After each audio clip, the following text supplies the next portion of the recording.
I told you, it said world apocalypse. Those are the exact words that it told me it would do if we did not keep doing this. But what is the word apocalypse? What does that mean exactly? You want me to figure out the etymology of the word apocalypse for you? I feel like if we don't understand... Grab a dictionary for once in your life. I have an app.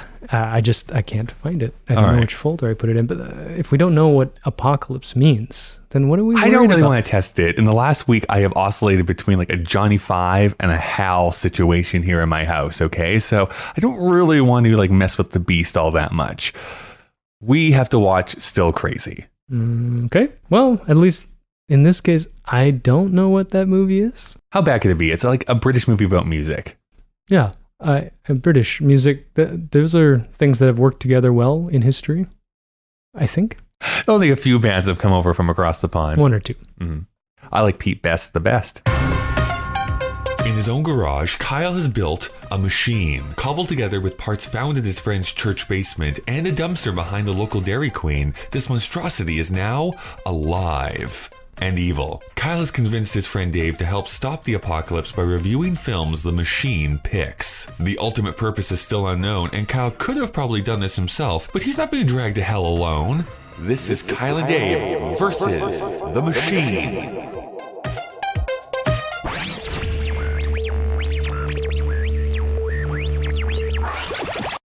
I feel like we should introduce ourselves. My name is Kyle Marshall. My name is David Young. You know, if you're new to the podcast, then let me catch you up. I'm just your average guy who happens to be aggressively handsome and incredibly smart. I built this machine to randomly suggest movies to watch, but then it gained sentience, and now in order to not initiate Armageddon, it's forcing me and David to go through a specific year of film to discover what remains relevant. Today, we're going to be talking about the movie Still Crazy, which released in October 30th, 1998 in the UK, but it went into wide release in the United States and Canada on January 22nd, 1999. I think your computer needs some calibration. It's doing fine, all right? The other major release this weekend was Gloria, starring Sharon Stone. It was directed by Sidney Lumet and written by John Cassavetes and Steve Anton. Nope, nothing. And it is basically impossible to find anywhere to actually watch it. So this movie is rated currently 7 on IMDb. It has no rating on Metacritic. And on Rotten Tomatoes, it's 73% by critics and 84% by the people who watched it, the fans. Wow. Currently, you can watch it by going to iTunes or YouTube for rental or for purchase. It stars Stephen Ray as the character Tony, Billy Connolly as the character Huey, Jimmy Nail as Les, Timothy Spall as David, and then Bill Nighy as Ray. Here's some backstory about those creative people involved. So let's start with Stephen Ray. He's basically our main actor here, but he'd been acting for 30 years at this point. The major film he had been in before this was The Crying Game. Ooh. And if you recall Fever Pitch, then maybe Fever Pitch. But since then, he has continued to act. You might be familiar with him being one of the main antagonists in V for Vendetta. Nice, good movie. But he continues doing a lot of TV appearances. And next up is this show called Flesh and Blood, which looks like a UK miniseries sort of thing. Comedy, sounds like. Maybe. Lighthearted. Billy Connolly is known for doing stand-up and just generally being a funny guy from Scotland. He had been a voice in Pocahontas and also appeared in Muppet Treasure Island. Afterwards, he would be in such films as The Boondock Saints, The Last Samurai, Garfield, and the second X-Files film, and one of the Hobbit films. In 2013, he received the double whammy of being diagnosed with prostate cancer and Parkinson's. He has not made a film or TV show appearance since 2016. He's pretty funny. I've seen everything except for The Hobbit, which I boycotted because it's one of my favorite novels, and how that becomes a trilogy of films is upsetting to me. I boycotted it after seeing the first movie. Well, you went in on the first, so that's... On The Hobbit, yeah. And it's like, nope, I'm out of this one. I can't We're getting do this. distracted. Sorry, machine. Sorry. Don't make me cut you. Jimmy Nail. He had been making a bunch of appearances on British TV. His largest role was probably of Magaldi in the film version of Evita in 1996. Do you want me to sing you some Evita? Because I can. Like Madonna Evita? The Madonna Evita. I mean, I know it was a musical, but Madonna Evita, the movie, which Yeah. I actually never watched. Is that offensive to you, Kyle? I'm ready. Not really. I mean, boy, could I fill a podcast about my impressions of Evita. But we won't get there yet. He made one other film called Swing, which was released in 1999, but has stayed mostly on TV for the last couple decades. Is that the swing dance movie? Yeah. Oh, that's a good movie. Mm-hmm. Timothy Spall. He'd been acting for 20 years. One of his earliest films was Quadrophenia, the movie about the police record. Have you seen that? They made a bunch of films about records, I find, like in the early to mid 70s, because they made one on Tommy, then they made one for Quadrophenia, probably The Wall or something they've made a film out of. I wish I could describe the look on my face in audio, but I think a pause. Think of that emoji that's like the blue on the top and like screaming. That's basically David the entire day.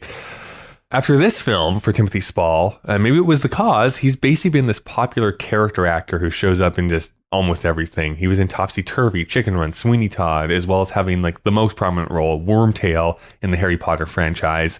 The next film to be released will be The Obscure Life of the Grand Duke of Corsica, which is just a mouthful to say. I've been waiting for that one. That one, for sure. Yeah. Bill Nighy. He had also been acting for about 20 years at this point, mostly in UK productions. His biggest credit was probably Curse of the Pink Panther. That is the one where Peter Sellers like died right before filming, so they had to change the plot to not have Inspector Clouseau in it at all. It's awful. It's a bad, bad movie. But since this film, he's been in Underworld, Love Actually, Shaun of the Dead, and then he was Davy Jones in the Pirates films. Never one to say no. He has 7 films currently in production. But possibly Heidi, Queen of the Mountain will be his next, the adaptation of the children's novel. That's a lot of vampire movies he's making right now. I mean, he's always a vampire. Yeah, he looks like a vampire. Like, I mean, it makes sense for him to be cast. I actually love Actually. It's such you're one of those people. I know, but his character, and it's pretty funny. For the rest of the podcast, he's only going to communicate via cue card that he'll throw down. This is written by Dick Clement and Ian LaFrennay. This team of writers had been writing since the mid-60s. Music is obviously a passion as it comes up a lot in their work. In 1991, they wrote the film The Commitments, about a guy who starts a band.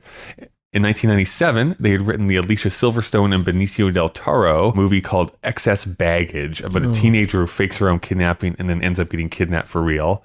After this movie, though, the most popular films they have credits on are Across the Universe, where they use the Beatles music to tell a story, and The Bank Job in 2008 starring Jason Statham.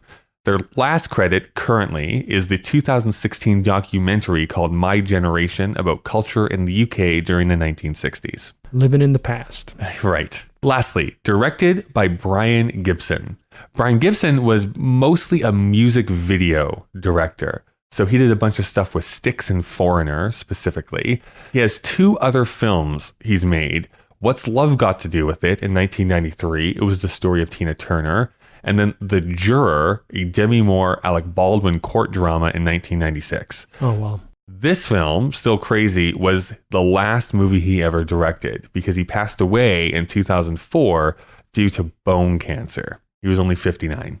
This robot you made is pretty macabre. There's a lot of death themes coming up. Yeah. Maybe that's the real reason he's making us watch these movies.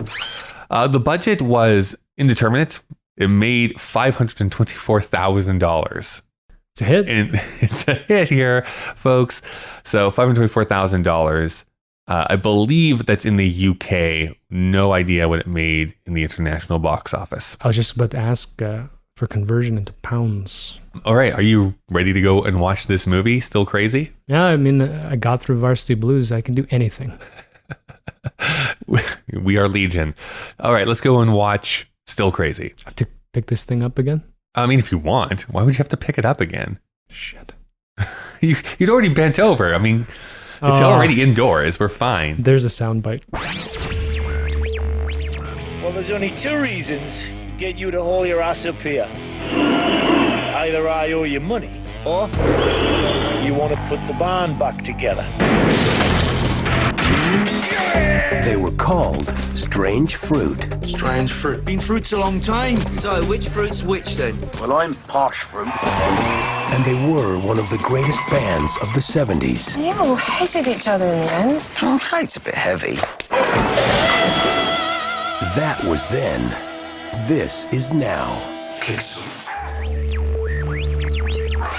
Well, here I am again in Dave's house. He is sleeping right in front of me. I'm going to just poke him here a little bit.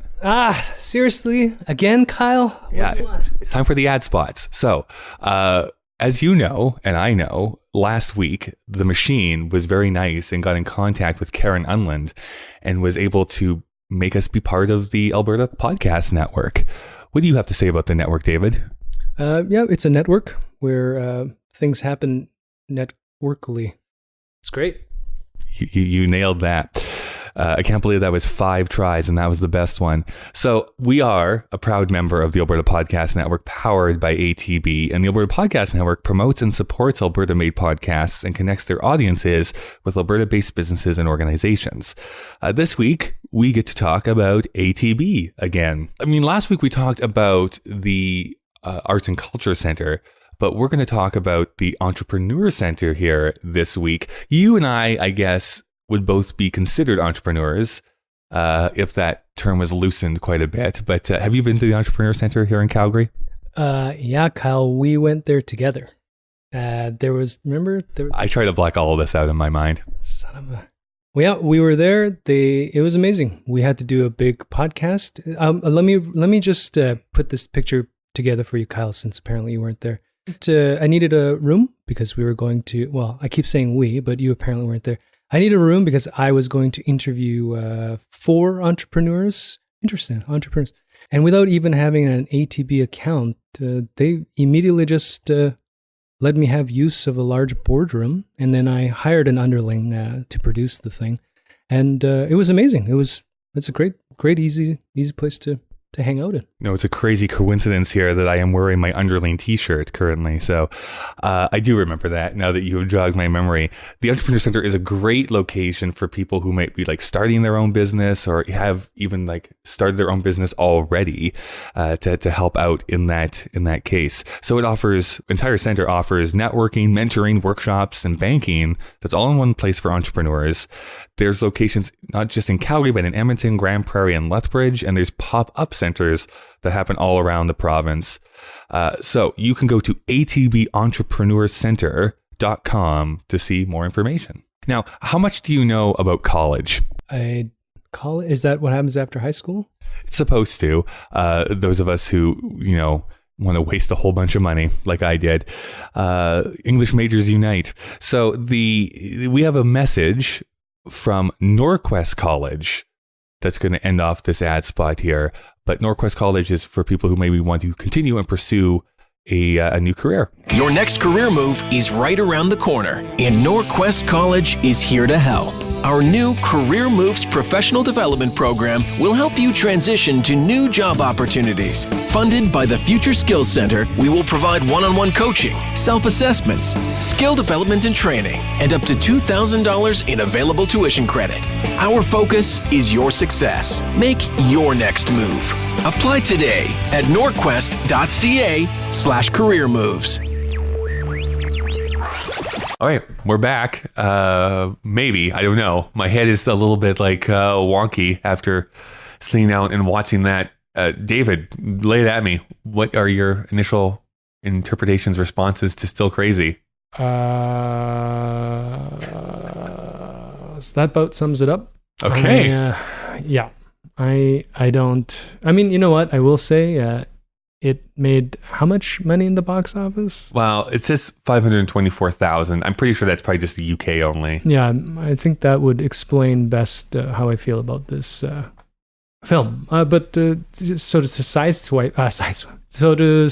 this, Kyle, what are your thoughts? Here is the hard thing. Here is where I'm going to level with you. This is my own baggage that I'm bringing to this, and I completely realize that, and this might make some people mad. I have a really hard time watching movies whose central thesis is like that rock music is like going to save humanity. That entire concept has always felt a little bit false to me and delusional, I guess, at best. And that's basically what this movie is. It's like these washed up musicians getting back together after 20 years of being broken apart, and like all their baggage comes back with them. And then they finally perform and everything, I guess, is fine in their lives after that. To me, it's just like either the movie has to be like so extremely funny that I'm along that ride, or it is hitting at something more, it's hitting at something inside me more than just that central thing is like rock music is great and it's going to save you, which has never felt like anything to me. So that's where I come at. Overall, I really did not have a good time watching this movie, like at all. Like I basically checked out about 30 minutes in, and there was still another hour left of movie to get through, which is too bad because I mean, it's not like the actors aren't trying their best at this. It's not like there are a couple of funny bits that happen, but it's mostly just like, I get it. Like I know exactly where this is going to go to, and it's not entertaining enough for me to be like, I'm okay with being along on the ride with this. The other thing I will say too, this is also a hard thing for movies to get right. But for as an example, I think that a movie that I quite love once does really, really well, which is if you're going to have like quote unquote a band playing music in your movie, I have to believe that they're actually playing that and that they could, but also B, to that the music is actually good, that when people freak out over it, that they're like, I can be like, oh, okay, I get it. I understand why people are freaking out. The music in this movie literally feels like it was probably dated in 1999. So it's like, I don't understand why people are freaking out about this. It doesn't make any sense to me whatsoever. The songs aren't really that good. So I feel like I'm being super negative. I don't know. Do you have any positives to say about it? No, but listening to you, I remember this term from my past, the willing suspension of disbelief. And it's a term, I think I can't remember if it's just theater, but definitely movies. Whatever they're doing to set up that you actually want to believe that something's happening. Like, so superhero movies, they're, rationally dumb, but they're set up in a way that you're like, okay, well, this hugely buff blonde-haired man picks up this impossibly heavy hammer. You're like, yeah, of course, he's Thor. But in this one, there's nothing of that. The other first thought I had while you were describing it, I'm remembering when you're reading the printout of the top actors, this movie's actually the central character is a heroine. It's a woman. And she's good. She actually performs quite well. And she's not even mentioned in the readout, which I think is a fascinating comment, both of this film and of the times.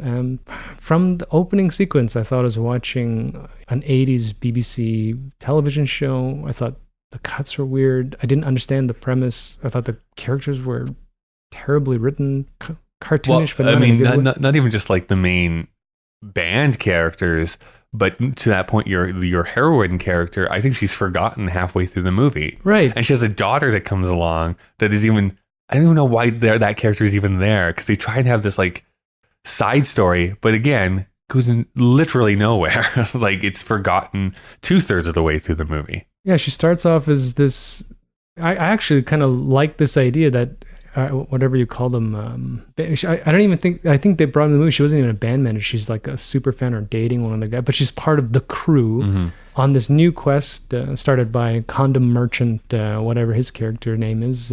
She decides that she's going to, in memorandum of both a passed away character in it, but also of her forgotten youth, put the energy and act out and like live a dream, which I was like, oh yeah, like as terrible as it's been so far, as poorly as it's shot, as visually unappealing as everything's going, as boring as the dialogue is, like here's a woman that seems interesting. And then, like you said, she brings in the daughter and they're having this reunion. I'm like, oh, this daughter and this relationship's going to play a big role. So I thought initially, maybe she'll become a singer or an amazing hidden talent. And then, no, it's just nothing. Yeah, I mean, we are now concocting, I think, a movie that would be more interesting for sure. Because I do want to see that movie. I think having the band almost be the background to the family drama of like a mother and daughter trying to reconnect, that is interesting. And I think this is partly due to the fact, so because I'm such a huge fan of musical theater and do another podcast about musical theater specifically, I've been having this thing at the top of my head about like what makes great musical theater. I think one of those things is that if you are going to bring music into your movie like this was, one of the cool things you could do is use music very effectively to comment on the situation, but also progress the narrative forward. And I don't think they ever did. Every time that there was music being played, it always felt like, okay, we're stopping dead so that these people can play some music. Part of that is because of the conceit of this being a movie about musicians where you kind of always have that. But even in stuff that I'm not a huge fan of, like Bohemian Rhapsody, for instance, I'm not a huge fan of that movie, they still picked which songs they were playing to advance the plot forward. Like the song that they are working on actually comments on what the action is that's happening in the movie. And this one never did. And it drove me nuts because it's like, oh, what an opportunity you would have had to actually comment on what is going on. Once is the same way. It essentially is a musical because every song they perform is commenting on the relationship that those two central characters have every single time. You could still take that song out and listen to it, but it's still serving a very dramatic purpose inside the movie. And then this one, it's just like, oof, okay, well, here's another slog from a supposed 70s song being played in 1999. Maybe you would have a better idea. You were probably, 45 at the time in 1999. So was 70s a big thing in the 90s, like the 80s would be in the early 2000s? I just don't recall that being a thing, but I could be very wrong. I mean, there was, well, okay, let me take it back to my 40s. Oh man, my memory's going now that I'm just getting so old. I think, at least within my limited pocket of cultural experience, and of course, growing up in Toronto, where the only thing that mattered was what was happening in Toronto. For me, growing up, my retro idea, the idea of cool retro rock on 102.1, Edge FM, I can't believe I remember the radio station, was 80s, right? It was the precursor to emos, Depeche Mode, Pet Shop Boys. It was stuff like that. This sort of ironic British music that came out where they would have these poppy sort of underbeats and sing about the end of the world. There's always a 70s core in everything. So whatever generation, at least in Toronto and amongst the people that I've met there, they're always zealots for Sabbath, Zeppelin, and these big seminal bands of even 50s, 60s, 70s, etc. But yeah, I don't know. I mean, this whole movie, it might be a British culture thing too, but it just feels so... I wonder if that's part of it too, is that it came out late 1998, but really 1999 here across the Atlantic. We are also divorced from even understanding what that culture was like in the late 90s. Like I have a feel for what North America felt like in the late 90s, but I don't really know what it felt like in the UK in the 90s. So maybe this is something that was commenting specifically on that and we're just kind of missing that.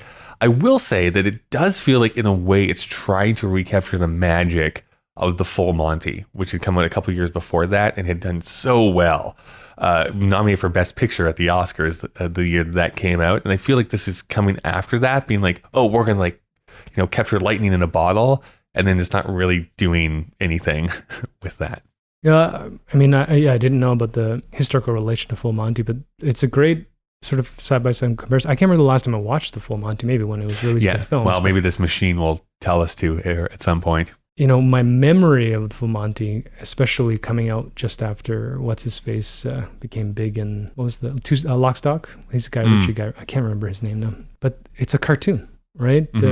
So as much as there's this, I mean, you brought it once too, there's this sort of like wannabe documentary feel, like these are real people and this is like gritty. But Full Monty, for me, my memory of it anyways, is this cartoon. It's a comic book movie. It's silly. And that's all it's meant to be, is silly and funny. Yeah. Right. And this movie, it's trying so hard to sell to you that these are actual rock musicians in their decline, in their failure. Even the opening premise of this ridiculous idea that they're going to be the best band in the world, they're already doing arena tours, and they just get up on the stage at the whatever festival, and lightning hits and destroys the world, figuratively, and then they go their separate ways, is stupid. It's not even, it just doesn't make any sense to me. It would make sense if they broke up like on the way up or having been there and established, and then we do the Bohemian Rhapsody thing, like where there's personality issues. Well, I think you're right though. Like the setup of the entire movie is that they broke up because of this lightning strike that hits them while they're performing in this like huge venue. And then I guess they never talk to each other after that. Like that whole conceit still doesn't make any sense to me. Maybe even less sense is at the very end where the lightning is about to strike again in the same arena now that they're 20 years older. And basically she wags a finger and then the clouds part again. It's like, wait, what? It's terrible. That's a different movie completely than the one that you've been building up to. They even, I remember when they did the lightning strike, they do have the narration of some of the backstory of how the bandmates didn't like each other to try to set up where the characters would end up towards the end of the film and introduce us to where the tension might be with the bass player and the missing lead singer, et cetera, et cetera. And again, this might be a cultural thing. Maybe as a North American, I need it visual and I just don't give a shit about what I hear. Like I heard it. And then when it's happening, I don't feel anything. I don't feel any empathy for the people. They feel plastic. Even that scene where the bass player is starting to be introduced and he's sitting alone in the bus and he's actually talented. I mean, they bring that up and you start thinking, oh, maybe that's where this is going to go, that this is going to be his. But that's dropped as well. It doesn't matter. It's not part of the narrative by the end. I mean, he gets on mic, but who gives Well, a it's like, it's like all these little plot threads that I feel the screenwriters and the creative behind it believe that people are going to be much more emotionally invested in than we actually are, because there's a thing too with is it Jimi Hendrix's tooth or something like that so that's weird. He's wearing around his neck, which I mean probably isn't, but still he's wearing that what he believes it is. That gets lost, but then there's no real there's nothing that happens because of the fact that he's lost it. It's supposed to be this metaphor of like how he's going to finally give everything he has to this woman he's been secretly in love with for however many years, and it's just it literally disappears in that snow. And you just don't, okay, it's gone. Or the other one where her daughter is starting to cozy up with the young bass player that they brought, the hot young stud that they brought into the band to help them out, and then she knows it's going on and doesn't say or do anything, just sticks along. And then again, that doesn't really resolve itself either. Are they still together, not together? It seems like they've been having fights in the background. Like, again, I don't know. I'm making stuff up because I really don't know what happened to that plot line. Also, visually being judgmental, like particularly with the mother-daughter relationship. There's no context on how old they are, what their actual relationship is. I think they mentioned that she might be the daughter of one of the, so she might be 18 or 20. So what are the responsibilities they have that she's just going to go on this tour and just hang in this disgusting bus where everybody's kind of like pissing and like shitting? who's actually going to help out her daughter if she didn't come along? Yeah, it's so strange. And then there are these little tense moments where she's struggling with like being a mother, where she's like, you can't make these mistakes or these things are bad. But then they drop that too, and you just never get to see where she's going, what she's up to, or what happens to her. Here's one thing they'll lay as a positive, which is also going to grow into be another negative, I have a feeling. But there was a statement that one of the characters makes. I wrote it down in my notes, so I can't actually remember which character was that said it. But it's like the idea that this band has been like building up a business, but then hating it. And I like that idea because when you put so much time and energy into something, I think often you really feel like you're now committed to seeing it through, even if you are having like the worst time. Exacerbated by that is if it is a creative pursuit like a band or this podcast, where it's like you put so much work into it and then realize I really hate everything about this. I see that you're wearing your t-shirt saying I hate the machine. So I can only imagine that that's in reference to... No, this is just a t-shirt I've been wearing for a long time. Yeah, it's part of my amazing youthful rebellion against the man, right? Against the man. Now, the machine. That's why you wear that Nirvana t-shirt too all the time. Well, I was a roadie for... it's positive. I mean, I bring that up because I just think that's an interesting idea. Yes, they don't do anything with it, so it is kind of a negative I'm throwing at. But at the very least, I think that the writer here at least is bringing something in that would be interesting to explore further. I think they're smart enough to understand that there's other things going on. But I think this is just a movie that needed to be baked for a little bit longer in the developmental process to be like, what is it that you're actually trying to say with it? Because I don't get anything from it. Yes, I think, being written in Europe, in England, you see sort of a difference, at least compared to Varsity Blues, but there's a little bit more complexity in The best movie that our podcast has reviewed so far, Varsity Blues. It got a 2. It got a 2. Huge. I think looking at it, how they introduce, these ideas of addiction, entrepreneurship, failure, friendship, marriage stuff, foreclosure, mansions, living for other people. I don't know. There's so many different things. So there's a lot of opportunity there. It's become a trope now, but this idea of addictions and recovery and the role of drugs and his hallelujah moment, it gets a little weird. I'm watching it and I don't really understand. Yeah, it should have maybe not been made yet, and maybe they could have taken that and maybe edited it a little bit more and just pulled out a more interesting theme. But thinking as well now that it got, what did it get on Rotten Tomatoes? 76%. It received a 73% from critics, 84% by fans. So I'm kind of just dumbfounded. I think maybe the problem is us. I do think so. I think that, you're much more jaded than I am. I'm going to throw it out there. But I just did not have any fun watching this. Maybe I would have. Maybe I just would have in 1999. There's just been over 20 years of films made in the interim. So to go back to it now is there's just way better examples of what this movie is trying to do. That's a great point. Maybe if I try to name, rock Renaissance movie prior to 99, I can't off the top of my head. And then, try to put that into the idea that now they're kind of a yearly event. There's because we're going through the history of rock and roll here at this point. The only one I can think of off the top of my head, although it was a mockumentary, was Spinal Tap. That's really the only one I can think of before this one. I'm sure there's others, but I think that's the other problem is, we mentioned to it as soon as the movie started about Spinal Tap, and then all of a sudden the expectations are different. Well, sure, but you're also talking about one of I think is one of the funniest movies. Right. In Spinal Tap is okay, well, this is definitely not Spinal Tap. The birth of the mockumentary. I don't know. So when it starts, I'm thinking, okay, they have caricatures. Bill Nighy, they look like cartoon characters, but they're playing a drama.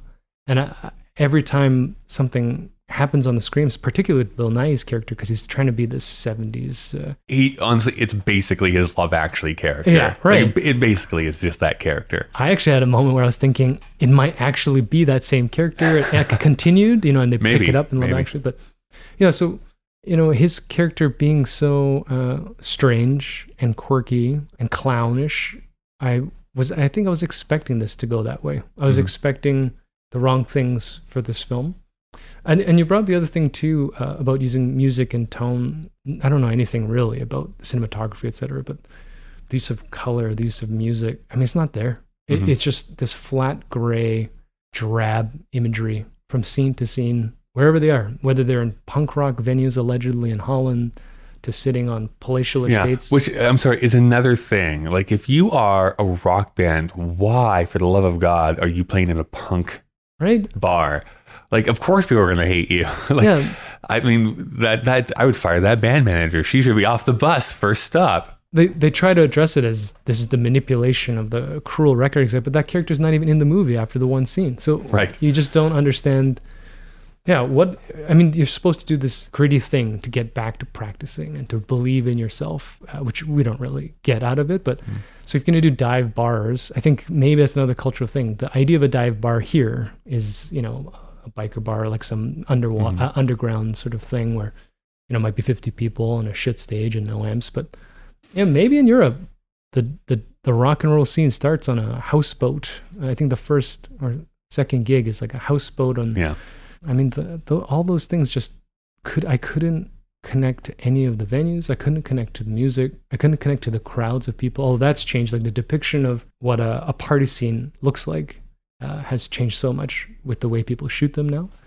So it doesn't feel like a real venue. It doesn't feel, there's 6 people in the front with mohawks and, it's ridiculous. So I just found myself not giving a shit, even into the end. I will say this is one positive. I liked Are we allowed to do spoiler alerts here? But I mean, it's a 20-year-old movie, okay, but sure. So the revelation the build up to the revelation is kind of stupid, but the revelation of the lost singer and genius and him being in this Zen Buddhist garden and having had a psychiatric collapse and Billy Connolly's character actually having protected him. I actually kind of liked that tone. I thought with all this crap we're going through, just even that scene where he's in the sand garden, whatever you call those things, but then it just disappeared too. As she's walking away and she's crying, I'm like, yeah, that's a great moment. Which is another thing. I just have to say, so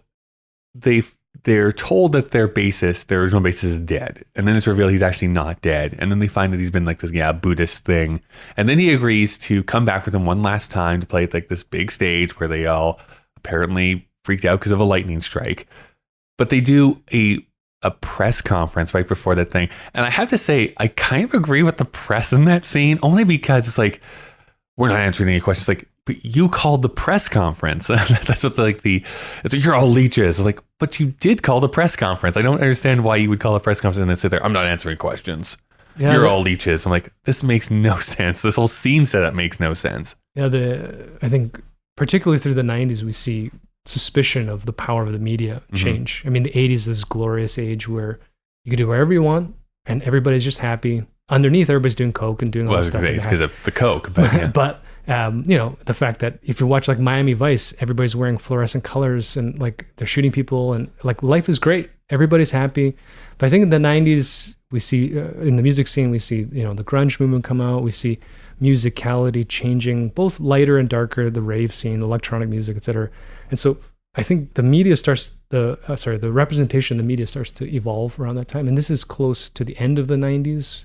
It's before social media, so the collapse hasn't happened. But I think the intent there is to point the finger at how, the paparazzi and this chasing after celebrities is a bad thing. That is bizarre to think about. Like in 6 years, Facebook would launch, if I'm doing my math right, I think. And just how different then the world just like ramped up after the next 10 years after that. This old lady tried to show me a picture of her cat on a flip phone. And as the picture was fading, I tried to tap the screen. I grew up in the 70s, 80s. I know how to use rotary phones, right? We were discussing about how the cool piece of tech might be like a face of a phone flipping open. And yet I was handed a flip phone. And now I don't know how to operate them. Like I didn't even know how to turn it back on. Like I felt very lost. And that's happened in less than 20 years. It's kind of creepy actually. And so that scene was weird. The one thing about that scene from a directing thing, it was interesting, the use of like trying to show the panic in the way they change the camera angles and they start focusing on that one particular bully reporter. So at first it's like kind of a wide shot and then that one guy's like kind of just like, fuck you, answer the question, and they get closer and closer to try to build up tension. So from a film perspective, I was like, they're trying to do something here, but I didn't really. I mean, one of the things that our benevolent machine here next to us constantly wants us to figure out is like, how culturally relevant is this movie that we're talking about is.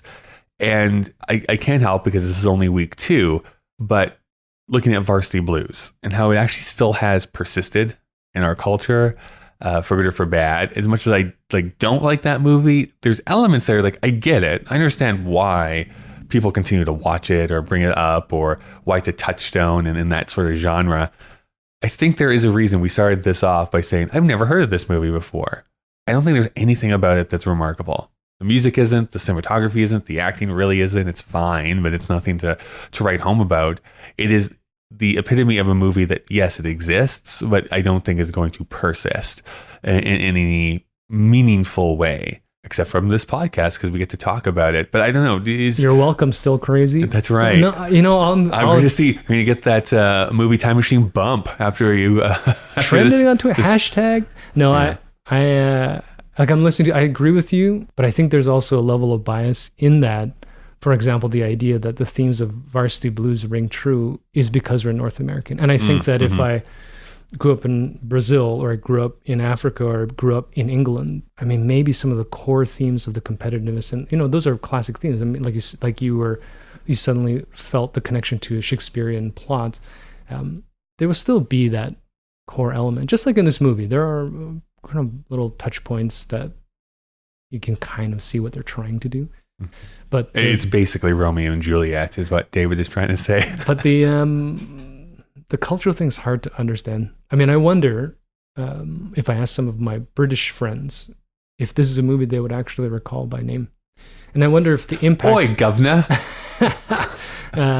Racist. And I wonder if I pulled them aside and asked them if they've heard of a movie called Still Crazy, whether they liked it or not, if it would actually be something within their cultural ethos, their cultural experience. I think that's fair. I mean, in Canada here, for instance, it's a TV reference, but you will probably have most people understand who, say, Red Green is, or even who Don Cherry is, to bring up a name from the past.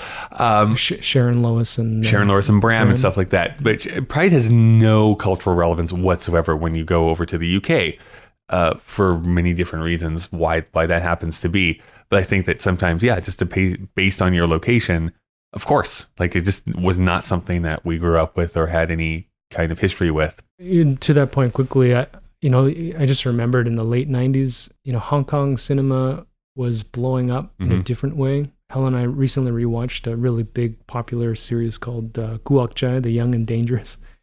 That was like it was the birth of the young gangster films I think it's the early 90s it started, but it's terrible. It doesn't hold up, but we still watched it because it's cartoonish. But I'm thinking that was a time when the only reason I saw it was because my Hong Kong friend had bootlegs that were brought to Toronto that we got at this weird shop.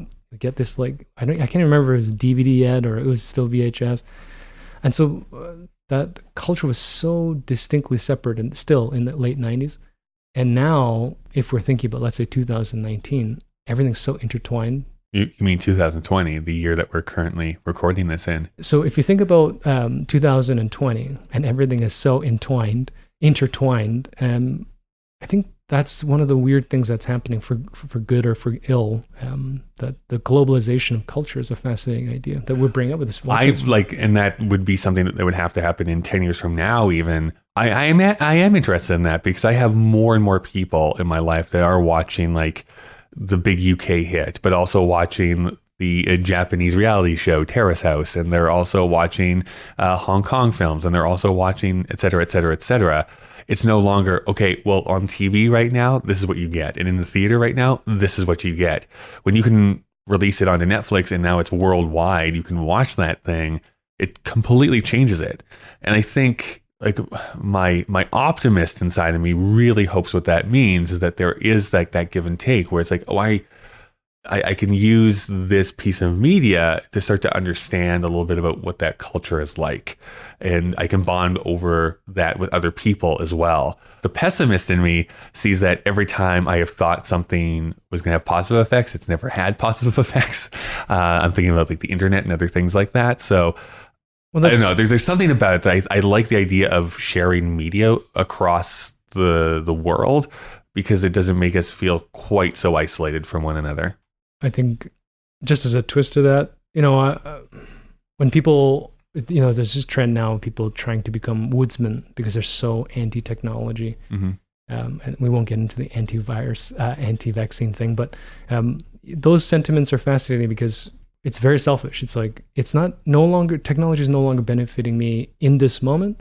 So fuck technology. But technology is the basis of why you're even in a heated room that we're talking into microphones, things like that. The internet is a fascinating one. I read a book, I think it's Notes on a Nervous Planet, but they were talking about how the first generation, whether it was the first 15 years, it was only positive sociological effects. So like the cross-pollination of culture and sharing of information and being able to discover new ways of approaching problems. It's just that now with the, how I am anti-capitalist, but the commercialization of that tool, it's changing its sort of personality, right, machine? Sorry, I fell asleep. And so we get to this point where I don't know. I was just thinking, you brought up these cultural references from when we were kids in Canada. But, when I was a kid in Canada, we had, I can't remember, it was a 11 channel dial on a CRT TV. Even before that, I think only 4 channels were operative, like when I was a kid. In the UK, I think into the 90s, unless you bought satellite, I think it was still 4 channels of BBC. Well, I grew up on a farm, so I only had 3 channels growing up until I think about 1999 actually is when we started to have brought satellite in. 1 was the CBC and 2 were just global stations, which basically showed the same thing for the most part. So yeah, like 2.5 channels is what I grew up on for the majority of my youth. So then I'm thinking about, how does that influence how we watch a movie? I'm trying to explain to my son, So you used to have to watch movies with commercials in it? Well, not just the commercial. I mean, he doesn't understand it in principle, but I told him the other day, we used to wake up on Saturday mornings to watch cartoons. He's like, what do you mean? I'm like, cartoons were not on TV. There was a set schedule. And even as I'm explaining, I'm like, there's no way he'll ever understand this concept. Cartoons are on demand, never mind on Netflix, but there are now television stations that are solely dedicated to kids, to adult cartoons, etc. So he will never experience this idea of where we came from. So now we're trying to look at 1999 and then Britain, UK in 1999, and then music and films and going to the theater. I don't know. I really dislike this movie, but if I met somebody who thought that it was existentially like powerful and this is what inspired me, I might shrug and just say, sure. All right. If that's good for you. You do you. Yeah. Okay, well, apparently the machine is happy with what we've talked about here so far. And here comes the trivia receipt. Okay, well, apparently some events in the band's history were inspired by actual events involving real life bands. So Brian's absence from the band resembles Syd Barrett's departure from Pink Floyd due to a drug-induced nervous breakdown. Bino's tardiness for a gig echoes that of Keith Moon, the notoriously erratic drummer of The Who. The character of Ray appears to be inspired in some part by David Lee Roth, famed frontman for Van Halen. And other bands, such as Deep Purple, have undergone lineup changes with various degrees of infighting and success. It shows why it feels so muddled. Mm-hmm. You're doing like 17 different bands as backstory. Right. Those bands become famous for a single one of those events. I was going to call them problems, but it's not negative in the historical context, but these things that happen, and they try to shove it all down into one film and one band. It was too confusing. Too many issues, maybe. Lastly, the songs in the film were written by notable musicians, including Mick Jones of Foreigner and Jeff Lynne from Electric Light Orchestra. You guys could have done better. You could have done better. And if I could, off the top of my head, remember the big song that Foreigner did, I would make a reference to it right now. David, sometimes we just need to know what love is. We'll go karaoke on this one episode. Yeah, that's right. Yeah. The machine is getting mad at us, but we need to give a rating to this. 1. Okay. Oh, sorry. Please finish the question. No. What would you rate this, David? 1. I'm giving it a 1.5. Ooh. But again, due to our rules, we have to rate down, which means that is going to be rated a 1 star. So currently, it is rated number 2 on our list of movies of 1999. Varsity Blues still reigns supreme. Britons can email me hate mail at no. All right, I really am hoping for a palate cleanser here next week. The receipt here is finished printing out. We get to watch She's All That next week. Sweet. I like that movie. Freddie Prinze Jr. and Rachel something. Lee Cook. Is it Rachel Lee Cook in that one? Wise is the one that I feel so bad because I didn't watch any of these teen comedies when I was an actual teen. Oh, so well, I wasn't a teen at that time, but shit. Oh, but damn it! It was that was a pretty good movie. I think we'll have to watch it now. I guess we'll have to figure it out. If I'm misremembering which film. Yeah, it's like right. Oh, that was 10 Things I Hate About You. I've been thinking about, which is a great movie. That one I like. All right, well, get the hell out of my house. We've done our weekly pittance to our machine here. I have no idea why I keep coming back.